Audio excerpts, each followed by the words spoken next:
திருச்செந்தூர் முருகன் கோவிலில் அரிபரிசாரம் செய்வோர் மற்றும் பூஜாரிகள் தினசரி போலவே சுப்பிரமணியர் ஊஞ்சல் சேவை மற்றும் ராககால அபிஷேகம் நடத்திக் கொண்டிருந்தனர். அந்த நாளில் மட்டும் விசித்திரமான சூழ்நிலை. மழை இல்லாத நாள், ஆனால் அநேகமாக காற்று வீசியது. தீபங்கள் அனைத்தும் அணைந்து போனது. கோவிலில் இருக்கும் அனைவரும் ஆச்சரியப்பட்டனர். பெரியவர்கள், பண்டிதர்கள் பல முறையாக தீபம் ஏற்ற முயன்றனர். தீ எரியாமல் போனது. அவர்கள் கூறினர், இது ஒரு சடன் இடையூறு, நம் பக்தியில் குறை இருக்கக்கூடும். அந்த நேரத்தில் எல்லாரும் அமைதியாய் நிற்கும்போது ஒரு சிறுவன் கோவில் நுழைவாயிலிருந்து வந்தான். அவன் தரையிலிருந்து ஒரு சிறிய விளக்கை எடுத்து ஒரு கம்பத்தில் தொங்கிய சிறு துணியை நனைத்து ஒளிர வைத்தான்.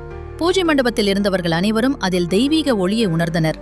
அது ஒரு சாதாரண விளக்கு அல்ல. அந்த சிறுவன் புன்னகையுடன் உரைத்தான், அன்பே தீபம், நம்பிக்கையே ஒளி. பக்தி உள்ள இடத்தில் இருள் இருக்க முடியாது. உடனே அந்த சிறுவன் சிலை போன்று நிலைத்து விட்டான்.